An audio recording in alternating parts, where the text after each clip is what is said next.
नालंदा विश्वविद्यालय के खंडहर शिक्षा और शोध का एक ऐसा केंद्र जिसकी तुलना आज भी नहीं मिलती। 12वीं शताब्दी में मात्र 200 घुड़सवारों के साथ एक लुटेरा आया और मानव सभ्यता की इस अनमोल धरोहर को पूरी तरह तहस नहस कर गया।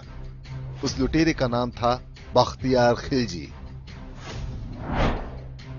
नालंदा विश्वविद्यालय में पढ़ने वाले सहस्त्रों छात्र और उनके अध्यापक मार डाले गए। विश्वविद्यालय के 9 मंजिला पुस्तकालय को आग लगा दी गई। कहते हैं वहां इतनी पांडुलिपियां रखी हुई थी कि पूरे 3 महीने तक आग धधकती रही थी।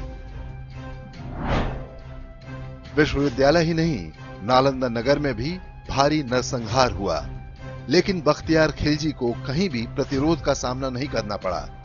जो भाग सकते थे भाग गए, जो नहीं भाग पाए वो मार दिए गए। आसमानी किताब के आदेश के अनुसार सभी पुरुष मार दिए गए, जबकि महिलाएं बलात्कार के बाद मारी गईं। फिर भी किसी ने हत्यारों को रोकने के लिए अस्त्र नहीं उठाया। उस कालखंड में नालंदा ही नहीं, बिहार का पूरा क्षेत्र बौद्ध धर्म के प्रभाव में आ चुका था।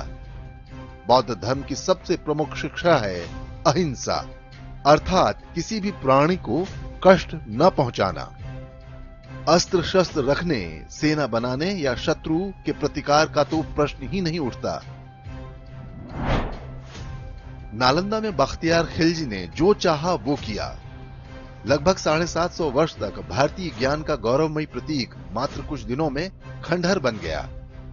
हजारों वर्षों की तपस्या से ज्ञान का जो भंडार बटोरा गया था वो राख में बदल चुका था।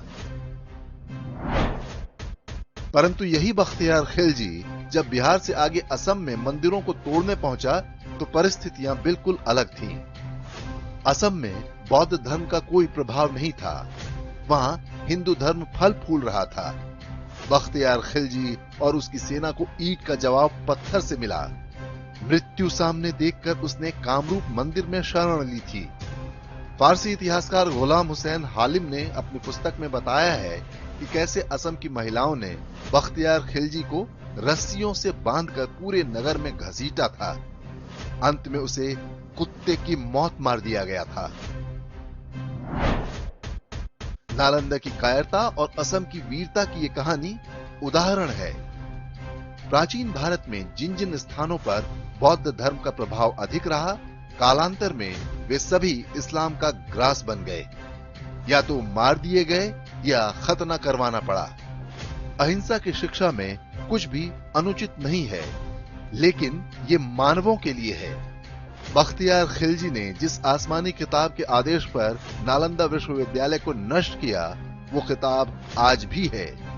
उसे पढ़कर लाखों करोड़ों बख्तियार खिलजी पैदा हो रहे हैं। मौका मिलते ही वे हमला करते हैं।